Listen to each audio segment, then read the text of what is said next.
They always told me I was too little to make a difference. It was the smallest one in every picture, the one they cropped out, laughed about, pity. Funny how the same mouths that mocked me started begging when I stopped feeding them. My sister called me cute. My mother called me a burden. My father called me a disappointment. But they all called me the same thing when the money ran out. Grace, please. They never knew I was the reason they slept under a roof, and when I took it all back, that roof finally fell. Before I tell you how I made them fall to their knees, make sure you subscribe and drop a comment where you're watching from, because this story isn't about revenge, it's about finally being seen. My name is Grace. I'm 29 years old, 5 feet tall, and for as long as I can remember, I've been the smallest one in every family photo. The one they cropped, pitied, or forgot to tag. But if you looked closer, you'd see something they never did. Behind every smile in those pictures was me, the one holding everything together. That night, my parents' anniversary, the house was glowing with chandeliers and laughter. Crystal glasses clinked. My father's colleagues joked about business. My mother floated across the room in pearls, beaming with pride as she introduced her beautiful daughter, Vanessa. Everyone turned toward my sister. Tall, perfect hair, designer dress. She basked in their attention like she was born for it. Then, for a moment, my mother's eyes found me across the table, and I felt it again. That pause, that uncomfortable silence that always said, "You don't belong here." "To our beautiful daughter," she said, raising her glass toward Vanessa. "The pride of our family." Applause, laughter, compliments. Then she smiled at me, the kind of smile that hides cruelty behind kindness. "And to Grace, who's always been so helpful." The room chuckled. Someone whispered, "She's so cute." Another voice, my sister's, murmured, "At least she's useful." I felt my stomach twist, but I didn't look away. I just lifted my glass and smiled, pretending it didn't sting, pretending I was invisible by choice. But if only they knew what I knew. Every single thing they bragged about that night, the house, the food, the wine, even the pearl necklace around my mother's neck, was paid for by me. Every bill, every loan, every quiet rescue came from the money they never thought I had the brains to earn. That's why when my sister leaned over and whispered, "At least you're useful," I almost laughed, because she had no idea how useful I'd been. That was the night I decided to stop. Stop paying, stop fixing, stop begging to belong. I smiled one last time, looked across the table at my perfect sister, and thought to myself, you've all been living on borrowed grace, but you need to know what led to this. Before the dinner, before the laughter, before the toast that broke me, there were years of secrets, sacrifices, and lies that built this perfect family portrait. And it's time I tell you how it all began. Because that night, when I finally walked away, they didn't just lose my money, they lost their mask. You know what's funny? People always said I had a big heart. They never realized my heart was the reason they could sleep at night. 2 years earlier, same family, different tone. Our lights had been cut off, again. Dad's business was drowning. Mom's credit cards were maxed, and Vanessa had just posted another picture in Paris. Everyone panicked. Everyone except me. Because I had money. Not much, but enough. That night, I sat at my kitchen table staring at their unpaid bills. I'd just landed my first major interior design project, 5 rooms for a luxury flat in Kensington. I remember whispering to myself, you can help them, just one more time. So I did. I transferred the mortgage payment under Dad's name, cleared Mum's debts, even wired Vanessa enough for her rent. The next morning, Mom called me cheerful and calm, saying, "The universe always provides." I smiled at my phone because apparently I was the universe. And that became the pattern. Every time they slipped, I caught them. Every time they bragged about their resilience, I quietly checked my account balance. They never asked where the money came from. They never said thank you. They just expected it. Once I caught Mom telling a friend, "Grace isn't much to look at, but at least she's responsible." Responsible. That's what I was to them. Not a daughter, not a sister, just a safety net that didn't talk back. But I did talk. To my journal. Every transaction, every silent rescue, every disappointment, I wrote it all down. One day, I wrote, they'll see who really kept this family alive. And I almost believed that maybe love would grow from gratitude until that night. I just dropped off a check for Vanessa's photography class. I was about to leave when I heard laughter coming from the kitchen, Mum and Dad's voices. My name slipped through the air like a punchline. "She has such a short temper," Mum said. Dad chuckled. "She's short everything." The laughter that followed felt colder than the wind outside. I froze behind the wall, my bag still in hand, my heart slamming against my chest. They didn't know I was there, and I didn't move. I just listened. "Tag God, Vanessa got the looks," Mum said softly. "Grace is useful, but no one wants to see that at a dinner table." Useful. That word again. My value measured in what I could give, never in who I was. I smiled to myself, though it burned to do it. "All right," I whispered. "If all I am is useful, let's see how you survive without me." I live in a small flat in South London. Nothing fancy, but everything in it is mine. My name sits on the lease, the bills, the light switches. Every inch of that space reminds me of how far I've come and how far my family hasn't. I spend my days designing homes for people who never know my story. High ceilings, marble kitchens, bedrooms with views of the skyline. I sketch them beautifully, even though I can't afford to live in one myself. Some days I wonder if that's what irony looks like, creating luxury while your own family calls you small. The silence of my apartment is comforting. It's the one place where my height doesn't matter, where no one watches me walk or waits to pity me. But even here, their voices sometimes find me, especially hers. My mother used to say, "We built this family together." Every time she said it, she made it sound like we stood shoulder to shoulder, equal, proud, united. But she forgot one thing. I was the foundation, not the partner.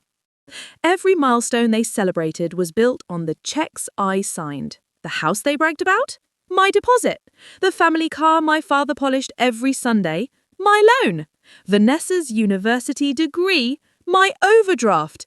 I watched them live like royalty while I worked through weekends, skipped meals, and smiled through exhaustion.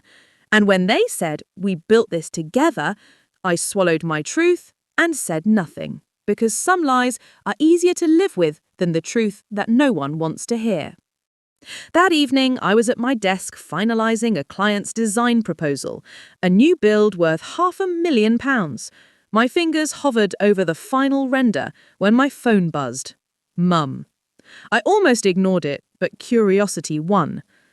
"Grace," she started, voice trembling, "we need your help again. Your father's business loan, it failed." My chest tightened, not surprise, just disappointment. "Failed?" I repeated. "Yes, they're threatening to seize the property. We just need a small push to get through the month." I leaned back in my chair, staring at the glowing city outside my window. The skyline looked so peaceful, so unaware that my family's chaos was trying to pull me back in. I should have felt panic. Instead, I felt something sharper. Awareness. They'd built their entire comfort on my effort, and now that comfort was cracking. I thought about her words again. We built this family together. No, I realized. I built it. They just decorated it with pride they didn't earn. "I'll think about it," I said quietly, and ended the call before she could plead. The phone lit up again. I turned it face down. For the first time, I didn't rush to fix things. I just sat there, staring at the life I'd built, wondering what would happen if I stopped holding theirs together. Minutes later, another call came, this time from my father. His voice was stern, desperate. "Grace, the loan failed again, and this time they're coming for the house." I closed my laptop slowly, whispering to myself, "Then maybe it's time it all came down." There's always that one sibling who shines brighter, or at least that's what people think. For my family, that was Vanessa. My mother called her a blessing. My father called her the face of the family. And every time she posted a new photo, they'd rush to comment, "So proud of you, sweetheart." Meanwhile, I was the one behind the scenes, fixing the cracks no one wanted to admit existed. Vanessa had built a perfect online life. Sunlit brunches in Soho, luxury spa days, designer handbags tagged gifted, and captions like, "Hard work pays off." Hard work? I used to scroll through her feed between client calls, wondering what kind of work required waking up at noon and complaining about brand deadlines. I told myself not to judge until the day I saw a notification I wasn't supposed to. I'd logged into my banking app to send an invoice when I noticed something strange. A regular payment labeled Beauty and PR Retainer. Thousands. Every month. I frowned, opened the details, and froze. The account number wasn't mine. It was Vanessa's. My breath caught. I checked another. Then another. Her car? Paid for. Her rent? Paid for. Even her so-called gifted handbags had delivery receipts billed through my cards. Every part of her luxury life, every photo shoot, every outfit, every lie had been built from my hard work. I felt something rise in my chest. Not sadness, not surprise. Rage. A slow, quiet kind of rage, the kind that doesn't scream, but remembers. I stared at her latest post. A photo of her blowing a kiss at the camera, captioned, "When life gives you blessings, show gratitude." Gratitude? I laughed bitterly. You've never said thank you in your life. My phone buzzed again. Mum. Another message. Vanessa's new deal fell through. Can you help her out this month? That was the moment I realized they didn't just use me. They believed they were entitled to me. I sat there for a long minute, calm, still, and cold, before opening my laptop. One by one, I began shutting everything down. Standing orders, automatic transfers, family accounts. Click, click, click. I didn't call to explain. I didn't warn them. I simply whispered, "Let's see how pretty life looks when the money stops moving." The next morning, Vanessa posted a crying video. Mascara streaked, voice trembling. "Sometimes people you love the most betray you." I watched it in silence. She had no idea the betrayal she spoke of was finally just justice in disguise. The funny thing about power is that it doesn't always arrive with noise. Sometimes it comes in silence, in the stillness of watching everything fall apart without lifting a finger. A week after I stopped the payments, the first crack appeared. Mum called, her voice sharp. "Grace, do you know why the gas company called us? They said the payment bounced. I thought you sorted that last month."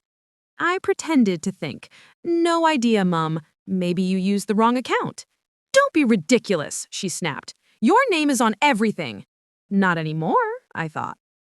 2 nights earlier, I'd spent an hour at my desk, sipping tea as I closed every joint account I'd ever opened with them. Mortgage, utilities, credit cards, all gone. Their signatures meant nothing without mine. I'd built that house of cards. Now, I was just quietly pulling them out, one by one. The next morning, Dad's call came in. "Grace," he said, pretending to sound calm, Something strange happened with the business account. The bank says the co-signer's name is missing. I smiled to myself. Then maybe it's time you stand on your own, Dad. Silence. Then a frustrated sigh. You're being dramatic again. Dramatic. That's what they'd call it every time I refused to be small. I hung up, turned off my phone, and leaned back in my chair. For the first time, I wasn't scared. I wasn't even angry anymore. I was free. That freedom had a sound, a quiet hum in my chest, a peace I hadn't felt in years. For so long, I'd been the invisible engine behind their comfort. Now, I was watching them realize they'd never learned to drive. By the third day, things turned from confusion to chaos. Mum's voice messages came one after another. The mortgage payment bounced again. The supermarket card was declined. Your father's company phone got disconnected. Then came the message that made me laugh out loud. Vanessa crying into the camera. Sometimes people you trust the most turn out to be the reason you fall. Her mascara streaked down her cheeks like paint. Someone close to me sabotaged everything. The comments exploded. Stay strong. You'll bounce back, Queen. Who did this to you? I watched her live stream from my couch, sipping coffee, feeling something I hadn't felt in a long time. Satisfaction. Pure, calm satisfaction. I didn't type a word. I didn't comment. I just smiled at the screen thinking, keep talking, Vanessa. The truth doesn't need my voice anymore. Hours later, Mum called again, this time sobbing. Grace, please, they're freezing our accounts. We can't pay the staff. They said your authorization is gone. I paused, letting her words hang in the air. Then maybe, I said softly, you should finally learn how to live without me.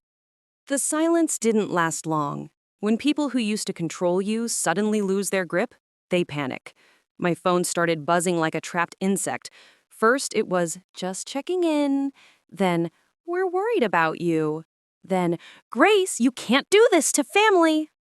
Family. The same word they used to cage me for years. I didn't answer. I simply opened the recorder app on my phone and pressed record. Every call, every lie, every sweet-coated manipulation. Mom's voice sugar-dipped. Darling, we just want to talk. You sound distant. Dad's tone businesslike. Let's meet for dinner. You'll understand things differently once we explain. I smiled to myself. Explain what? I whispered at the empty air. Because they never called to understand, only to recover control.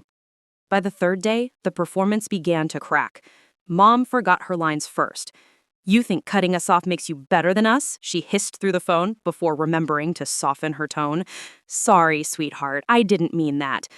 Recordings stacked up like evidence files, their real faces preserved forever. That week I took a walk through Hyde Park, earbuds in, listening to their voices. It felt strange, almost peaceful, hearing them unravel from a distance. I'd once spent years trying to earn a kind word from them.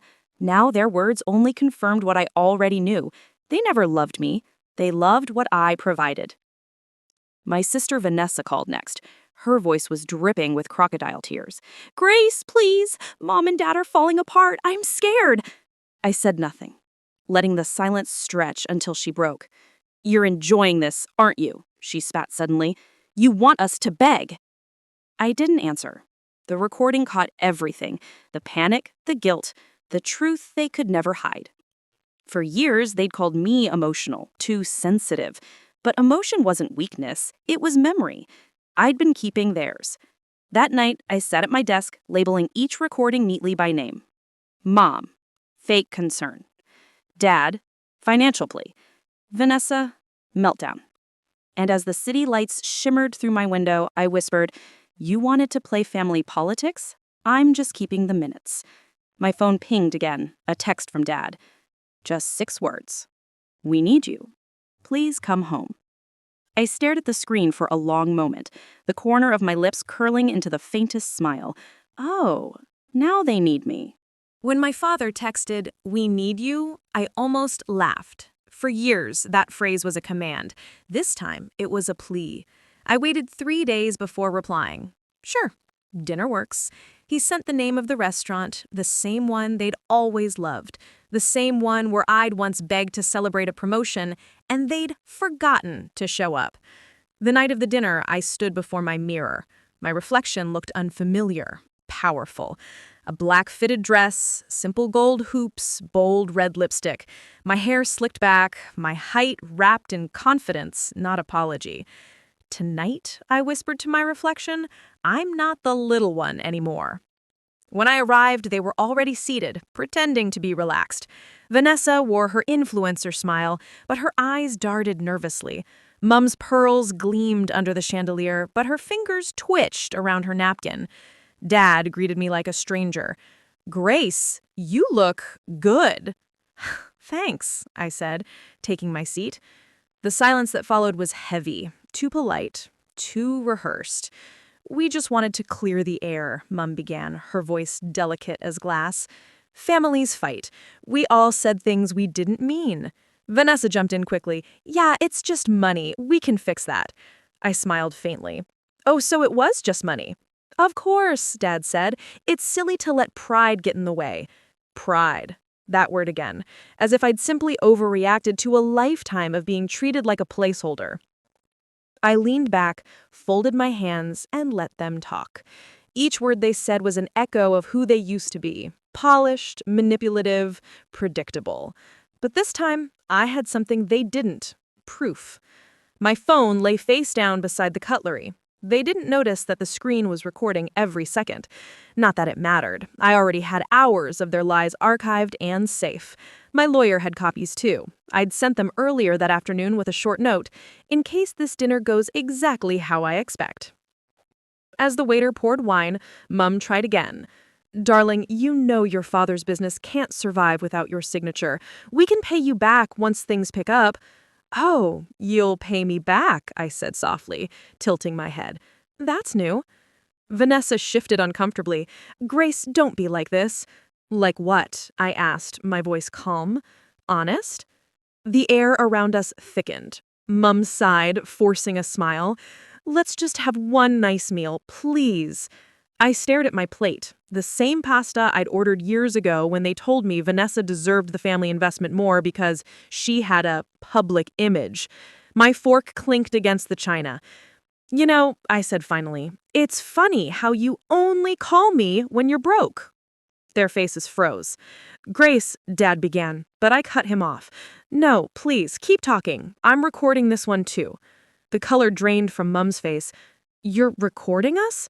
Oh, don't act shocked, I said. You've been performing your whole lives. I just thought you'd like a replay. I picked up my phone, tapped the screen, and pressed play. From the small speaker came her voice, my mother's voice, sweet and cruel. She's lucky we even let her sit with us. She should be grateful Vanessa's pretty enough for both of them. The table fell silent. Vanessa's mouth fell open. Mom, you said that? Mum stammered, I was joking. No, I said, my voice steady. That's who you are when no one's recording. The waiter paused near our table, glancing awkwardly at the tension. I smiled at him.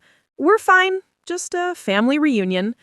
Then I turned back to them, my tone colder. You think I came here to reconcile.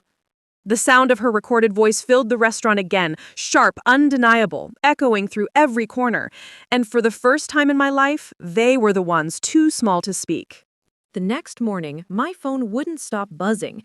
At first, I thought it was another round of family guilt calls, but when I opened it, the screen was filled with notifications, hundreds of them.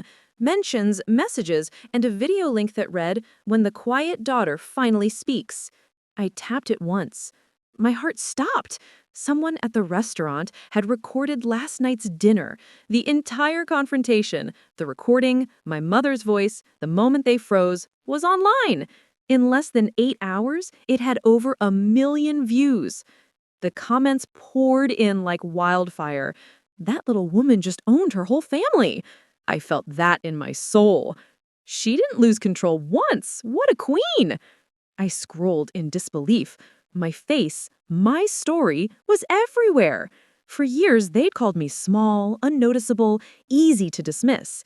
Now the world couldn't look away. A new hashtag trended across platforms. Hashtag the short one with power. For a moment, I didn't know whether to laugh or cry. I hadn't planned this. I never wanted to become a headline. But maybe fate decided the truth deserved a louder voice than mine alone. My message inbox was flooded with strangers saying, "Thank you for standing up for people like us." Every word sank deep into my chest like sunlight after years of shade. By afternoon, the fallout began. Vanessa's polished world crumbled first.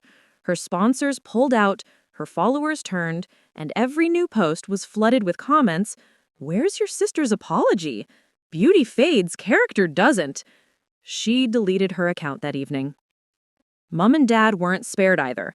The company's page was bombarded with reviews quoting her own words. She should be grateful her sister's pretty enough for both of them.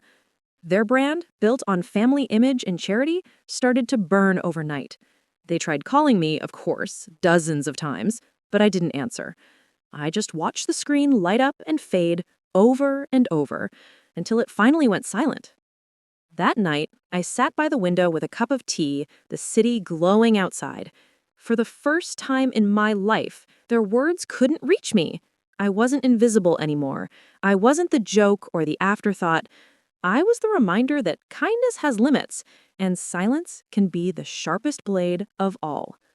Then my phone buzzed again. This time, it wasn't family. It was an unknown number with a verified tick beside it. The message read, "We'd like to feature your story. The world needs to hear it." I stared at the message, the reflection of the city lights dancing in my eyes. For years, I had begged my family to see me. Now, the whole world finally did. I smiled faintly, whispering to myself, "Guess the short one just stood tall." The message sat on my screen all morning like a spark waiting to catch fire. "We'd like to feature your story. The world needs to hear it." It came from a major network, one of those talk shows that love stories about resilience and breaking stereotypes. My name was suddenly trending beside celebrities. I wasn't sure whether to feel proud or terrified. By noon, they called directly. "Greece," the woman said in a bright, practiced tone, "your story has inspired millions. We'd love to have you share it on air." Her voice was warm, rehearsed, almost too eager. I paused, staring at my reflection on my phone screen. Did I really want to become the face of this? To tell the world about years of humiliation and betrayal? When I didn't answer immediately, she added softly, "You'd be helping so many others who've been through the same." That hit me harder than I expected, because behind all the noise, behind the hashtags and headlines, that was what mattered most. Not fame, not revenge, the message. I agreed to meet them for a pre-interview. That night, I couldn't sleep. My phone kept lighting up, people tagging me, strangers defending me, others calling it family drama for attention. It was overwhelming. But when I saw a comment from a young girl that said, "I'm short too, and I thought I'd never be enough, thank you," something inside me steadied. The next day, I walked into the studio, dressed in a simple cream suit. The producer met me at the door, her smile too wide to be genuine. "Everyone's talking about you," she said. "We want to capture the moment. Maybe bring your parents in for reconciliation? It would make great television." I froze. Reconciliation? The word sounded poisonous. She continued, "The public loves closure, Grace. A happy ending sells." I laughed under my breath. "Closure?" I said quietly. They had their chance to be kind. Her expression softened. "Maybe for real this time." She nodded. "Then that's exactly what we'll give you." That night, as I left the studio, my phone buzzed again, this time from an unknown number. Mum. I stopped walking. For a moment, I just stared at the name glowing faintly against the dark. I didn't answer. But her voicemail came through seconds later. Her voice cracked as she spoke. "Grace, I saw the interview announcement. Please don't do this. We're already ruined. Think of your father. Think of me." I listened until the message ended, then deleted it without a word. I stood on the curb, city lights reflecting off the wet pavement, feeling that same quiet power I'd found the night I shut their accounts down. They'd built their image on my silence, but now my voice was the one they couldn't control. The morning of the interview, I woke before dawn. London's skyline was still wrapped in mist as I stared at the studio invitation on my phone. Live segment, today at 10 a.m. My chest felt calm, almost too calm. For weeks, my story had belonged to the internet. Now, it would belong to the world. I slipped into a navy suit, tied my curls back, and told myself, "You owned this moment." At the studio, cameras lined the hallway. Makeup artists darted back and forth, and the hum of production filled the air. The producer greeted me with that bright television smile. "You ready?" she asked. I nodded, as I'll ever be. They mic'd me up, dusted powder over my face, and led me to the wings. The applause of the previous guest faded as the host's voice carried through the stage speakers. "Up next," she said, "the woman who turned family pain into global empowerment, Grace Howard." I took a deep breath and stepped into the lights. The heat hit my skin instantly.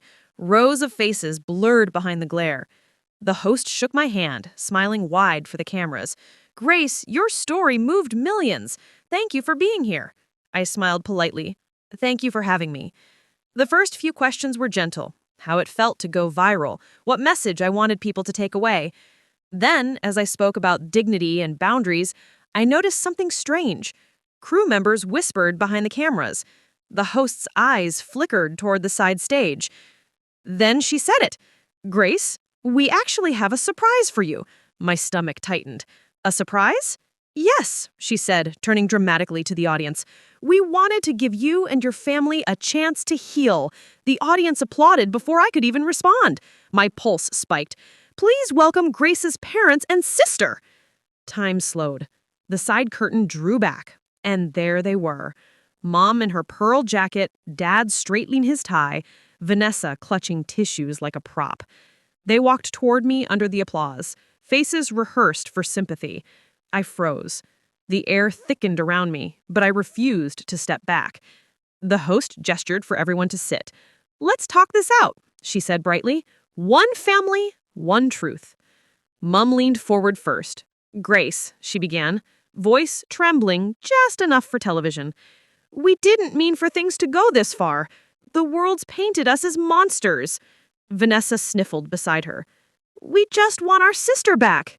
The audience murmured, some pitying, some skeptical.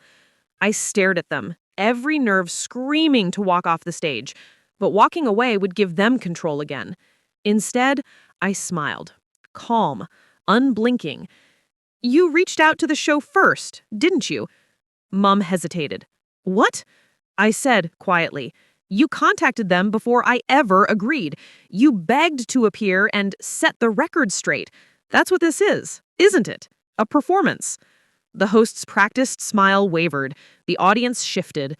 Mom's tears vanished almost instantly. "Grace, that's not true." "Oh, but it is," I cut in.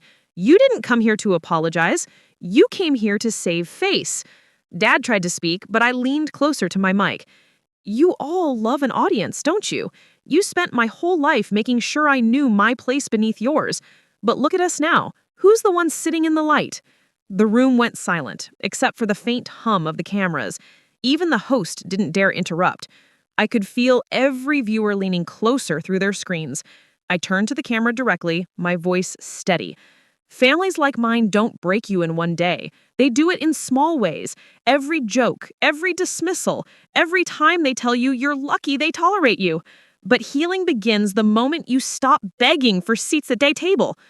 I let the words hang in the air. The audience erupted into applause. Mum's face hardened. Vanessa looked down. The host recovered quickly, her tone shaky. "We have to go to a quick break," she said, gesturing off camera. The applause kept building. As the lights dimmed for commercials, I looked at my mother, eyes cold, voice calm. "You wanted a platform? Then let's tell them everything, shall we?" Her lips parted, no words coming out, only shock. 2 days after the live show, the network uploaded a polished, edited version of the interview. It ended neatly, applause, smiles, and a promise of reconciliation that never actually happened. I thought that would be the end of it, but the internet had other plans. That night, a notification popped up on my phone. Uncut footage, the truth they tried to hide. The thumbnails showed me leaning toward the microphone, mouth open mid-sentence. I clicked it once. The video was raw. No music, no cuts, no commercial breaks.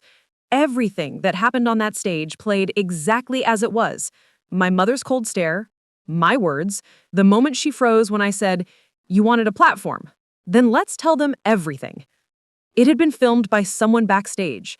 Later, I learned it was a studio intern who'd said, "People deserve to see the real version."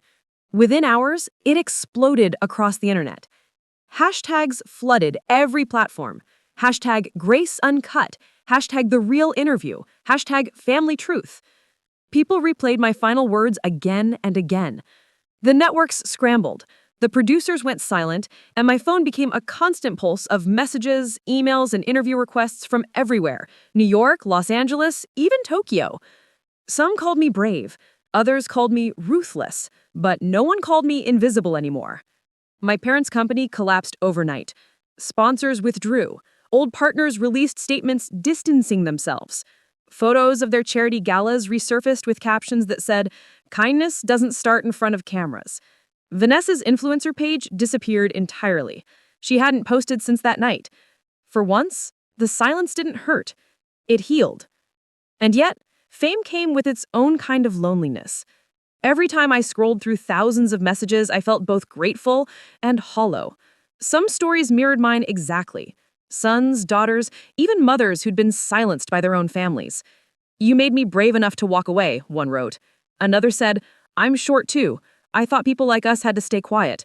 Thank you for proving we can stand tall." I started keeping those letters printed in a box by my window.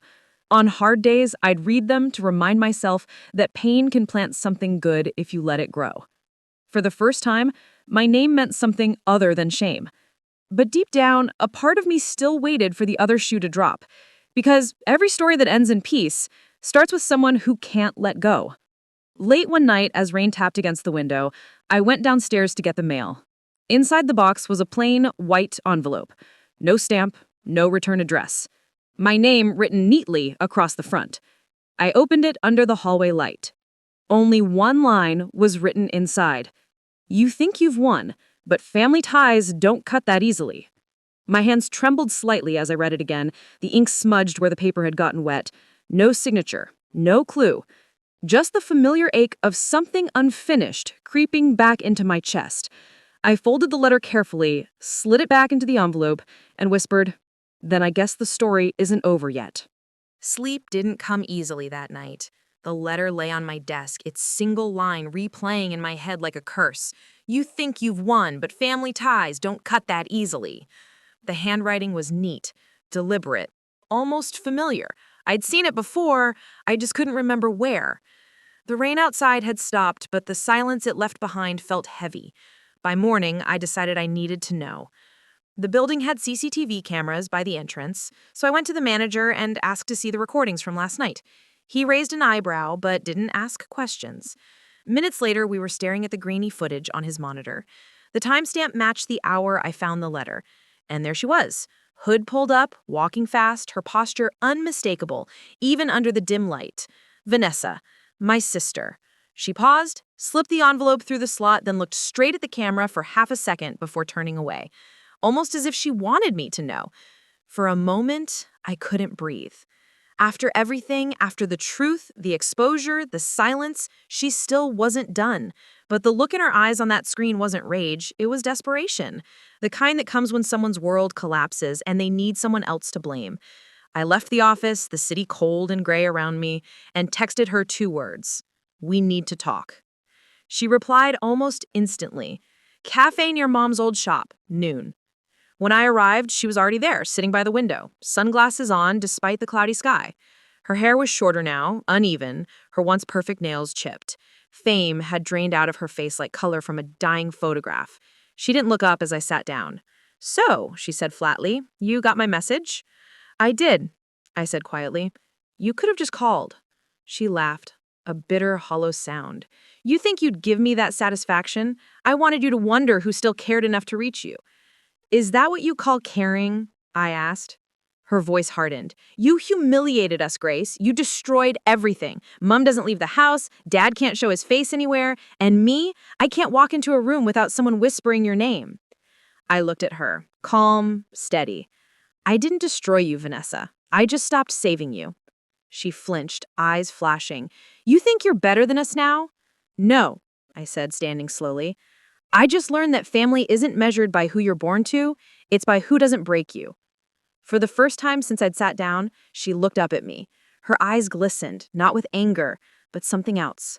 Resentment tangled with regret. You think this is over, she said softly, her lips trembling, but it's not. Not while Mom's still breathing. The words hit like a chill. There was no hate in her tone, just a promise. Quiet, terrifying, certain. I stood there for a long second, searching for something to say, but nothing came. So I turned, picked up my coat, and walked toward the door. Behind me, I heard her whisper again, almost to herself. You can't cut blood, Grace. It always finds a way back. Outside, the air was cold, sharp against my skin. The city moved around me, bright and indifferent. I stopped at the corner, looked up at the gray sky, and whispered, maybe, but I can choose not to bleed for it anymore. As I walked away, I didn't look back. Some ties, I realize, don't need cutting. They just need time to rot.